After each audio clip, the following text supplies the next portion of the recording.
Isaiah chapter 3. For behold, the Lord of hosts, doth take away from Jerusalem and from Judah the stay and the staff, the whole stay of bread, and the whole stay of water, the mighty man and the man of war, the judge and the prophet, and the prudent and the ancient, the captain of 50, and the honorable man, and the counselor, and the cunning artificer, and the eloquent orator. And I will give children to be their princes, and babes shall rule over them. And the people shall be oppressed, every one by another, and every one by his neighbor. The child shall behave himself proudly against the ancient, and the base against the honorable. When a man shall take hold of his brother of the house of his father, saying, Thou hast clothing, be thou our ruler, and let this ruin be under thy hand. In that day shall he swear, saying, I will not be an healer, for in my house is neither bread nor clothing. Make me not a ruler of the people.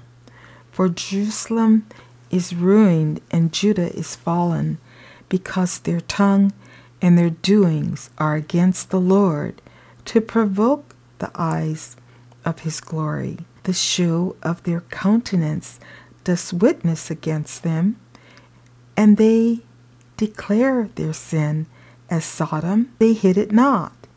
Woe unto their soul, for they have rewarded evil unto themselves. Say ye to the righteous, that it shall be well with him, for they shall eat the fruit of their doings. Woe unto the wicked, it shall be ill with him, for the reward of his hands shall be given him. As for my people, children are their oppressors, and women rule over them. O my people, they which lead thee cause thee to err, and destroy the way of thy path. The Lord standeth up to plead, and standeth to judge the people. The Lord will enter into judgment with the ancients of his people, and the princes thereof. For ye have eaten up the vineyard, the spoil of the poor is in your houses. What mean ye that ye beat my people to pieces, and grind the faces of the poor? Saith the Lord God of hosts.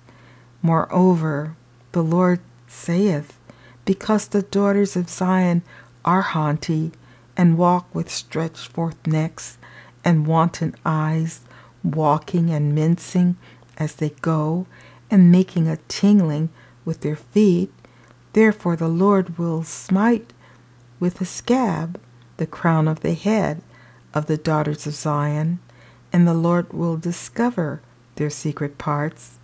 In that day the Lord will take away the bravery of their tinkling ornaments about their feet, and their cauls, and their round tires like the moon, the chains and the bracelets, and the mufflers, the bonnets, and the ornaments of the legs, and the headbands, and the tablets, and the earrings, the rings, and nose jewels, the changeable suits of apparel, and the mantles, and the wimples, and the crisping pins, the glasses, and the fine linen, and the hoods, and the veils.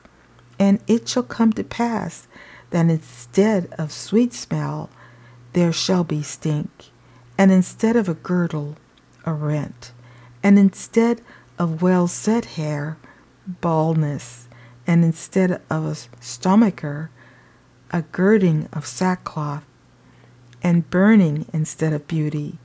Thy men shall fall by the sword, and thy mighty in the war, and her gates shall lament and mourn, and she being desolate shall sit upon the ground.